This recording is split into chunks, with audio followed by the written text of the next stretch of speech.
ओम शांति। आज है 4 दिसंबर 2021 के ईश्वरीय महावाक्य। पहले सुनते हैं मुरली के मुख्य पॉइंट्स।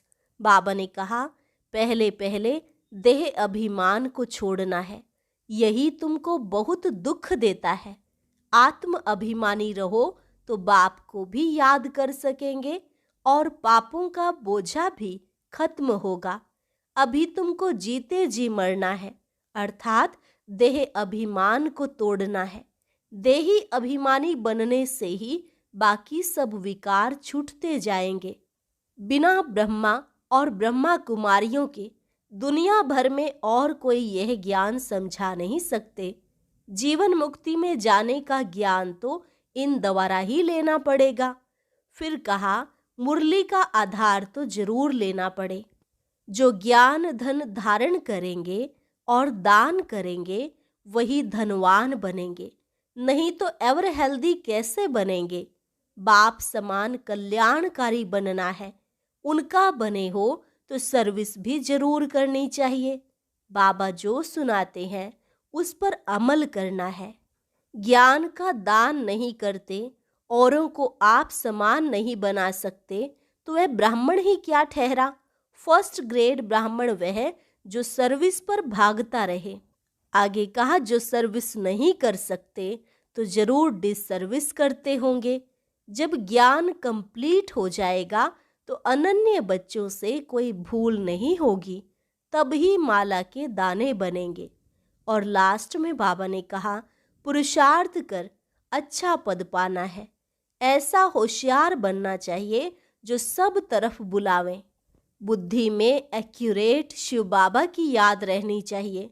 बड़ा धैर्य व गंभीरता से याद करना है। अपने को छोटी बिंदी समझ फिर बाप को याद करो, यह मेहनत करनी है। और अब सुनते हैं महावाक्यों को विस्तार से। मुरली का सार। मीठे बच्चे, देह अभिमान तुम्हें बहुत दुखी करता है, इसलिए देही अभिमानी बनो। देही अभिमानी बनने से ही पापों का बोझा खत्म होगा।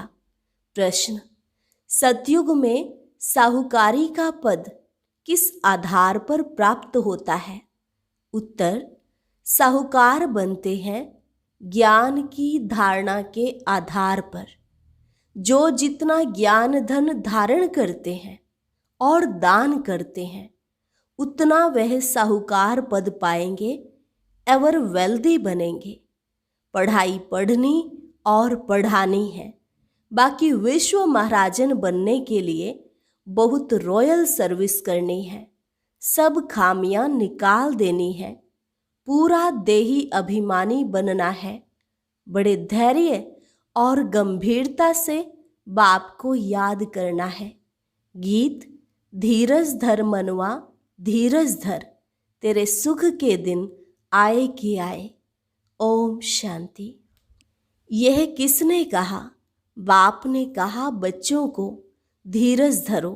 सारी दुनिया को नहीं कहा। भल बच्चे तो सभी हैं, परंतु सब बैठे तो नहीं हैं। बच्चे ही जानते हैं बरोबर यह दुख धाम बदली हो रहा है। सुख धाम के लिए हम पढ़ रहे हैं, वह श्रीमत पर चल रहे हैं। बच्चों को धीरज भी देते हैं। वास्तव में सारी दुनिया को गुप्त धीरज मिल रहा है। तुम समझते हो हम सम्मुख सुनते हैं, सब तो सुनते नहीं। वह बेहद का बाप है। बेहद का दुख हरता सुख करता है।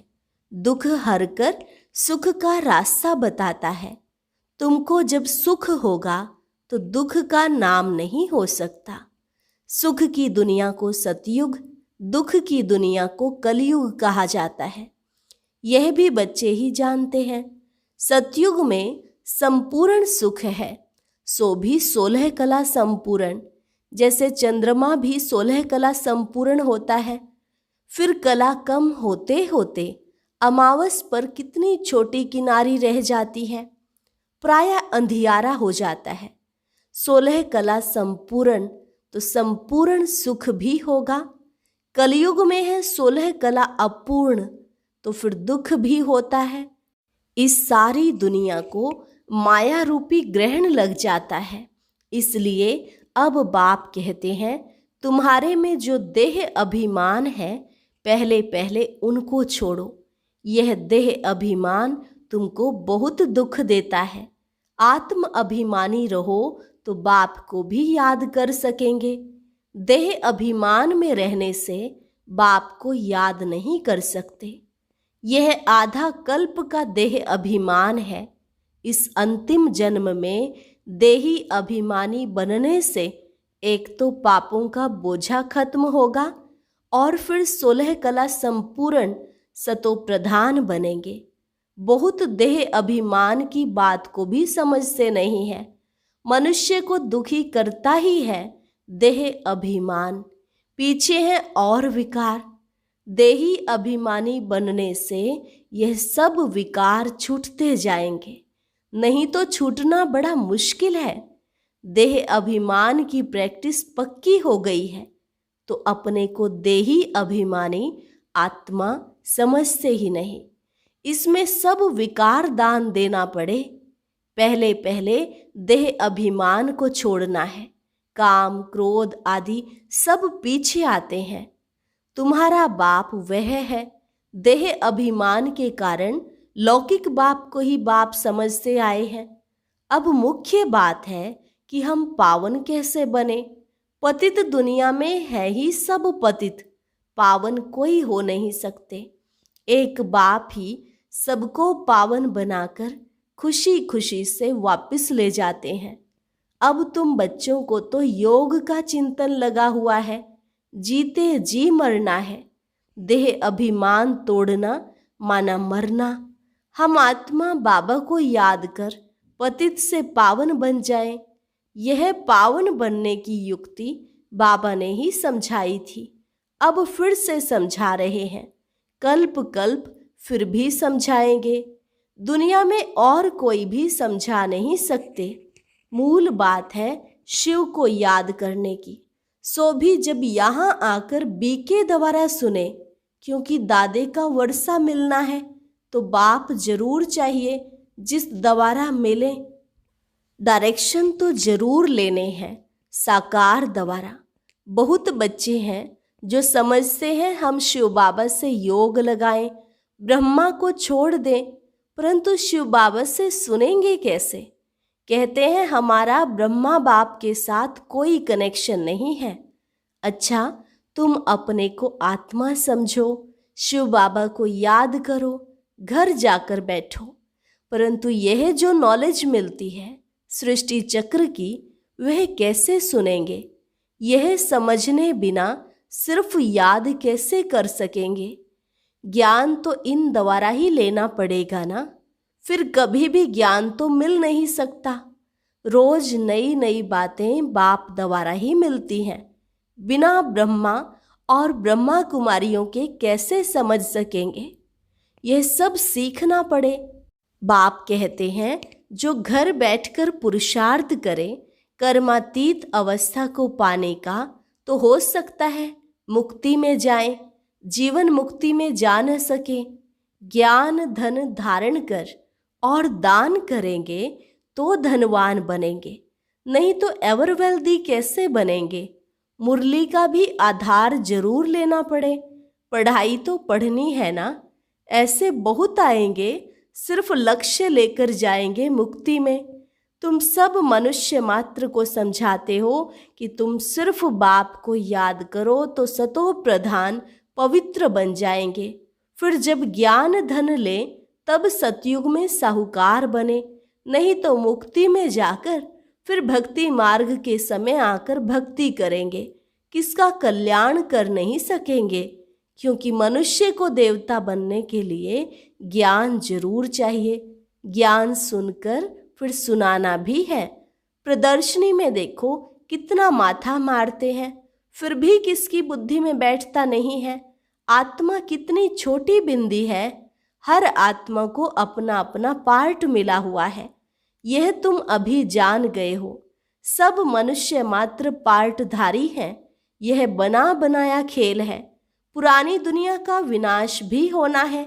गाया हुआ है राम गयो रावण गयो, कोई भी जाएगा, परंतु बच्चों को दुख नहीं हो सकता। तुम जानते हो यह बना बनाया ड्रामा है, सबका विनाश तो होना ही है। किंग क्वीन साधु संत सब मरेंगे, फिर कौन बैठ उनकी मिट्टी उठाएंगे। यह तो किसका नाम बाला करने के लिए करते हैं, इसमें कोई फायदा नहीं रखा है, न कोई उनकी आत्मा को सुख मिलता है। मनुष्य तो भक्ति मार्ग में जो कुछ करते हैं सब बेसमझी से। अभी तुमको बाप कितना सेंसिबल बनाते हैं, घड़ी घड़ी इन चित्रों को आकर देखना चाहिए। तो हमको बाबा पढ़ाकर क्या बना रहे हैं, परंतु किसकी तकदीर में नहीं है तो अमल नहीं करते। बाबा तो बहुत कुछ समझाते हैं जिस पर अमल करना चाहिए। बाप का बच्चा बनकर सर्विस नहीं कर सकते। बाप तो है ही कल्याणकारी, कई बच्चे तो बहुतों का और ही अकल्याण करते रहते हैं। जिनकी कुछ भावना भी होती यहाँ के लिए, उनकी भावना भी उड़ा देते हैं। ऐसे ऐसे विकर्म भी करते हैं। भूतों की प्रवेशता होती है ना, इसलिए गायन भी है, सतगुरु के निंदक ठोर न पाए। इसमें बाप दादा दोनों आ जाते हैं। निराकार को तो कोई कुछ कर ना सके, उनको क्या कहेंगे। ये तो भक्ति मार्ग में कह देते थे, भगवान ही तमो प्रधान को सतो प्रधान बनाए, और ही उल्टी मत देते हैं कि परमात्मा सर्वव्यापी है। मनुष्य कितना मूंझ जाते हैं, तब कहते हैं ब्रह्मा के तन में परमात्मा कैसे आ सकता है। फिर किसके तन में आए, कृष्ण के तन में आए, तो फिर ब्रह्मा कुमार कुमारियां कैसे बने। वह तो फिर दैवी कुमार कुमारियां बन जाएंगे। ब्राह्मण तो जरूर ब्रह्मा कुमार और कुमारियां होंगे। ब्राह्मणों के बिना तो बाबा कुछ कर ना सके, इसलिए इनका चित्र तो जरूर देना पड़े। यह ब्रह्मा भी ब्राह्मण है। प्रजापिता ब्रह्मा तो चाहिए भारत में। दिन प्रतिदिन ब्रह्मा का साक्षात्कार घर बैठे बहुतों को होता रहता है। वृद्धि होती जाएगी। जिनका पार्ट होगा तो फिर बहुत भागेंगे। बहुत लोग समझते हैं भगवान कोई रूप में होगा जरूर। साक्षात्कार भी परमपिता परमात्मा के सिवाय कोई करा नहीं सकता। शिव बाबा ब्रह्मा द्वारा ही स्थापना करते हैं, ज्ञान देते हैं और ब्राह्मण धर्म भी रचते हैं। ब्राह्मणों का धर्म जरूर चाहिए, वह है ऊंचे ते ऊंच। प्रजापिता ब्रह्मा तो बहुत ऊंचा है, उनको कहेंगे नेक्स्ट गॉड। सूक्ष्म वतन में दूसरा कोई होता नहीं। ब्रह्मा द्वारा स्थापना होगी बस। ब्रह्मा फिर देवता बन जाते, 84 जन्मों के बाद फिर ब्रह्मा बन जाते। ब्रह्मा सरस्वती सो फिर लक्ष्मी नारायण बनते हैं। ज्ञान ज्ञानेश्वरी फिर राज राजेश्वरी बनती है। ब्रह्मा सो विष्णु, विष्णु सो ब्रह्मा कैसे बने, ये बड़ी फर्स्ट क्लास पॉइंट है। इस पर अच्छी तरह समझा सकते हो। यह ज्ञान एक बाप द्वारा ही मिलता है। प्रदर्शनी में अच्छी तरह समझाओ कि तुम ब्रह्मा पर मूंझते क्यों हो। इतने सब ब्राह्मण ब्राह्मणियां हैं। पहले जब कोई ब्राह्मण बने तभी विष्णुपुरी के मालिक देवता बने। ब्रह्मा का दिन और ब्रह्मा की रात मशहूर है ना। अभी है रात। ऐसे ऐसे चित्रों के सामने बैठ प्रैक्टिस करो। जिसको सर्विस करनी है उनको सर्विस के सिवाय कोई विचार नहीं आएगा। सर्विस पर एकदम भागते रहेंगे। बुद्धि में ज्ञान टपकता हो, अच्छी रीति झोली भरी हुई हो, तब तो उछल आएगी। सर्विस पर एकदम भागते रहेंगे, ज्ञान हो और समझा न सके, यह तो हो ही नहीं सकता। तब ज्ञान किस लिए लेते हैं। लेना है तो दान करना है। दान नहीं करते, आप समान नहीं बना सकते हो तो ब्राह्मण ही क्या ठहरा। 3rd ग्रेड, 1st ग्रेड ब्राह्मणों का धंधा ही यह है। बाबा रोज बच्चों को समझाते हैं सर्विस और डिससर्विस यह बच्चों से ही होता है। अगर सर्विस नहीं कर सकते तो जरूर डिससर्विस करते होंगे। अच्छे अच्छे बच्चे कहाँ भी जाएंगे तो जरूर सर्विस ही करेंगे। जब ज्ञान कंप्लीट हो जाएगा तो कोई अनन्य बच्चों से भूल नहीं होगी, तभी माला के दाने बनेंगे। मुख्य है 8 दाने। इम्तिहान भी बड़ा भारी है ना। बड़े इम्तिहान में हमेशा थोड़े पास होते हैं, क्योंकि गवर्नमेंट को फिर नौकरी देनी पड़ती है। बाबा को भी विश्व का मालिक बनाना पड़े, इसलिए थोड़े ही पास होते हैं। प्रजा तो लाखों हो जाती है, इसलिए बाबा पूछते हैं महाराजा बनेंगे या प्रजा में साहूकार बनेंगे या गरीब बनेंगे? बोलो क्या बनेंगे? महाराजाओं के पास दास दासियां तो बहुत होती हैं, जो फिर दहेज में भी देते हैं। पुरुषार्थ कर अच्छा पद पाना चाहिए। ऐसा होशियार बनना चाहिए जो सब कोई बुलावे। अक्सर करके कईयों को तो बुलाते हैं, यह तो जानते हो ना। बाकी जिनमें लक्षण नहीं उनको तो कभी कोई बुलाते ही नहीं है, परंतु खुद थोड़े ही जानते हैं कि हम 3rd क्लास हैं। कोई तो सर्विसेबल हैं, जहाँ तहाँ सर्विस पर भागते हैं। नौकरी का भी ख्याल नहीं कर सर्विस पर भागते हैं। कोई तो नौकरी नहीं होते भी सर्विस नहीं करते, शौक नहीं है, तकदीर में नहीं है या ग्रहचारी है। सर्विस तो बहुत है, मेहनत भी लगती है, थक भी जाते हैं, समझाते समझाते गले भी घुट जाते हैं। ऐसे तो 3rd क्लास वालों का भी गला घुट जाता है। इसका मतलब यह नहीं कि उन्होंने बहुत अच्छी सर्विस करी। बाबा जानते हैं अच्छी रॉयल सर्विस करने वाले कौन हैं, परंतु कईयों में खामियां भी रहती हैं। नाम रूप में फंसते रहते हैं, फिर शिक्षा देकर सुधारा जाता है। नाम रूप में कभी नहीं फंसना चाहिए। देही अभिमानी बनना है। आत्मा छोटी बिंदी है, बाप भी बिंदी है। अपने को छोटी बिंदी समझ और बाबा को याद करना बहुत मेहनत है।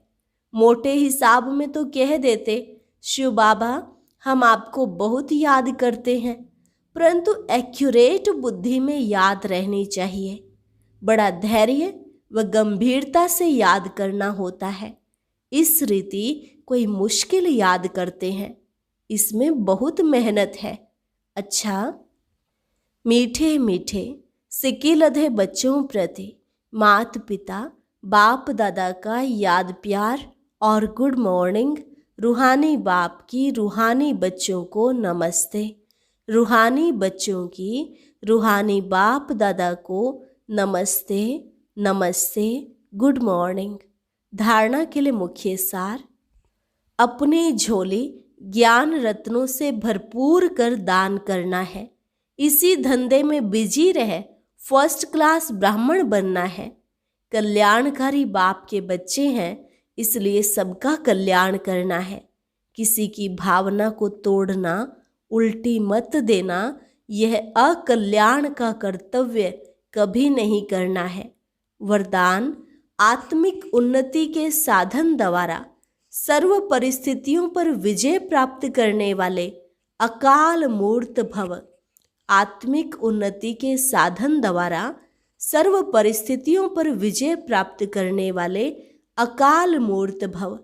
जैसे शरीर निर्वाह के लिए अनेक साधन अपनाते हो, ऐसे आत्मिक उन्नति के भी साधन अपनाओ। इसके लिए सदा अकाल मूर्त स्थिति में स्थित होने का अभ्यास करो। जो स्वयं को अकाल मूर्त आत्मा समझकर चलते हैं, वह अकाले मृत्यु से, अकाल से, सर्व समस्याओं से बच जाते हैं। मानसिक चिंताएं, मानसिक परिस्थितियों को हटाने के लिए सिर्फ अपने पुराने शरीर के भान को मिटाते जाओ।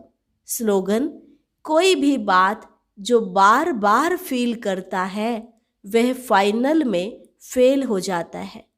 कोई भी बात जो बार बार फील करता है वह फाइनल में फेल हो जाता है।